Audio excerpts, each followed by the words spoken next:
ቤተሰብ ዛሬ ከበድ ያለ መረጃ ነው ይዤላችሁ የመጣሁት። ማታ በተለቀቀው ቪዲዮ ሩታ የማይታመን ነገር አምናለናለች። ምን እንዳለች በመጀመሪያ ላሳያችሁ፣ በደንብ ተመልከቱ። አብርሽን ግን የምር ተወጇለሽ አይደለም? የምር ተወጇለሽ? አሁን ብዙ ይሄን አይደለም አብርሽን ተወጇለሽ? ማይሆንና ተገቢ ያልሆኑ ጥያቄዎችን ጥያቄ ነው የምጠይቅሽ። ላይ በጣም በብዙ ጊዜ ሩታ እንደዚህ አይነት ነገሮችን አድበስብሳ ነው ስታልፍ የነበረውና ሁላችንም እንደምናውቀው ይሄንን ነገሮች ደግሞ ተድበስብሰው ማለፍ የነበረባቸው ጉዳዮች አልነበሩም። እውነቱን ስናወራ ሩታ አብርሃምን ከልቧ ትወዷለች። አብርሃምም ጭቅጭቋና ንዝንዟ ሰልችቶት እንጂ እሷን እንደማይወዳት ማናችንም እናረጋግጥበት ምንም ምክንያት የለንም። አብርሃም ከልቡ ሩታንም አሁንም ድረስ እንደሚወዳት ሁላችሁም እንደምታውቁ በጣም እርግጠኛ ነኝና ዞሮ ዞሮ እነዚህ ሰዎች ተመልሰው መገናኘታቸው ላይቀር ማገዶም እየፈጁ እንደሆነ ነው እያዩ ያሉት። በደንብ ተመልከቱ። አብርሽን ተወጇለሽ ወይ? የምሬን ነው። ምንም ይሄ ሊጠይቅ የሚገባው ጥያቄ ነው ብዬ አላስብም። ተወጇለሽ? የምር ትክክለኛ ጥያቄ ነው። በነገራችን ላይ እዚህ ጋር ወንድምየው ኤፋ እየገባበት ያለው መንገድ ልክ አይደለም። ኤፋ ከሰሞኑ ያደረገውን ነገር አይታችኋል። ሄርሜላን ወድሻለሁ፣ አፈቅርሻለሁ ብሎ መጥቷል። የአብርሃም አዲሷ እጮኛው፣ አዲሷ ፍቅረኛው፣ አዲሷ የወደፊት እንዴት ነው የሚባለው የቤቱ ምሰሶ ልትሆንለት እያሰበች ያለችውን የልጆቹ እናት ልትሆን እያሰበች ያለችውን ሄርሜላን አፈቅርሻለሁ ብሎ መምጣቱ ጤነኛ የሆነ አስተሳሰብ አይደለም። ይህ ግን እኔ እንደሚያሳየኝ ከሆነ ኤፍሬም አሁንም ድረስ ሩታና አብርሃም እንዲመለሱ በመፈለጉ ያደረገው ምክንያት እሷን ከአብርሃም መነጠል ያደረገበት ምክንያት እንደሆነ ተስፋ አደርጋለሁ። ካልሆነ ግን ይህ ከአንድ ወንድሜ ነው ብሎ ከሚያስበው ከእናት ከአባቱ ከተወለደ ወንድሙ የተገኘ ሰው አይደለም ብዬ ነው የማስበው። ምክንያቱም በዚህ ልክ እንዴት የወንድሙን ሚስት የወንድሙን እጮኛ እንዴት ሊመኝ ይችላል የሚለው ነገር በጣም አሳሳቢ ነው። ግን ቤተሰብ ተመልከቱ፣ ሩታ በመጨረሻም የተናገረችው ነገር ላሳያችሁ።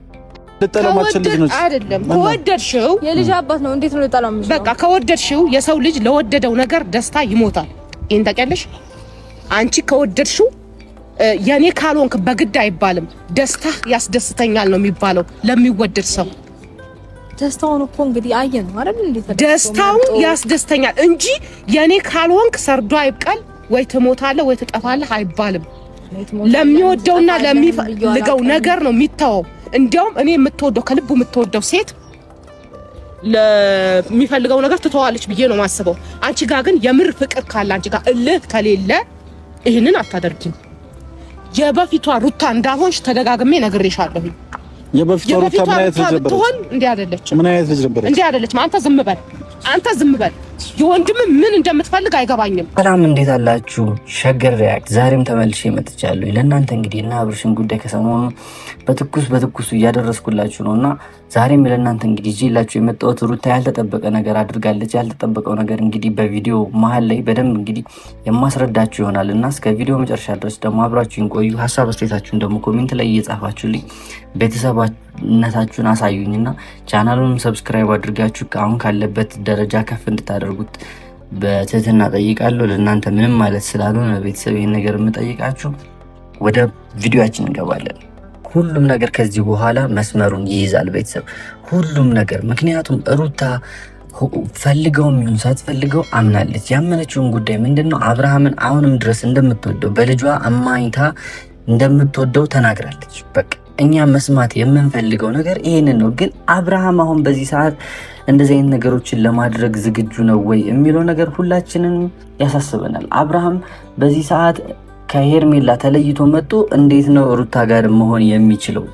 ይሄን ነገር ሁላችሁ እንድንወያይበት ፈልጋለሁ። ሁላችሁ በነገራችን ላይ ሄርሜላ እኔ መፈራላት ነገር ምን እንደሆነ ታውቃላችሁ? ከሁለት ያጣ እንዳትሆን። አብርሃምንም ሳታገኝ ልጅም ብቻ አላቅም፣ ነገሮች አሪፍ ይሄድላታል ብዬ አላስብም። ምክንያቱም እነዚህ ሰዎች ተመልሰው መገናኘታቸው ላይ ቀር በጣም ብዙ ሰዎችን እየተነካኩ ነው። በጣም ብዙ ሰዎችን እያጣሉ ነው። በጣም ብዙ ሰዎች ጋር የማይሆን ነገር ውስጥ እየገቡ ነው እና እነዚህ ነገሮች በቶሎ መቋጨት አለባቸው ቤተሰብና ነገሮች ተስተካክለው ደግሞ ሁላችንም እንደምናይ ተስፋ አደርጋለሁ እና ለዛ ቀን ያደርሰን ነው የምለው። ወደመጣንበት ጉዳይ ስናወራ ቤተሰብ ሩታና አብርሽ ተመልሰው መገናኘታቸው አይቀርም። ውስጥ አዋቂ መረጃ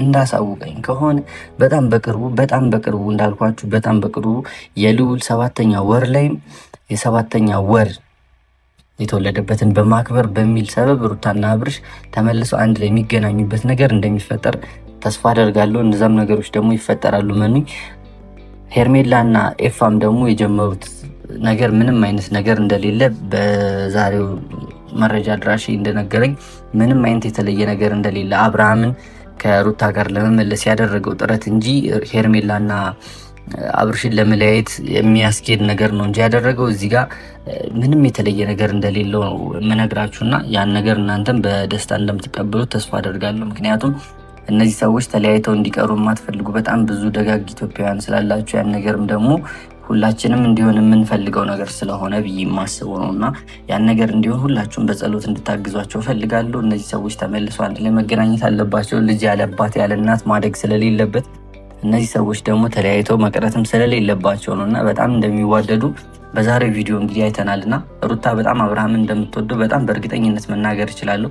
አሁንም ድረስ ፍቅሯ አልወጣላትም። አሁንም ድረስ በጣም እንደምትወደው በጣም ግልጽ ነውና ይህን ነገርም ደግሞ ሁላችንም ተባብረን እውን እንዲሆንላቸው ማድረግ መቻል አለብን። ቤተሰብና ሁላችሁም ኮሜንት ላይ እየገባችሁ ይህን ቪዲዮም ስለሚያዩት ነው ይህን ነገር እምላችሁ በጣም ስለሚያዩት ነው ለእነሱ እልክላቸዋለሁና ኮሜንት ላይ እየገባችሁ እንድትጽፉላቸው ፈልጋለሁ።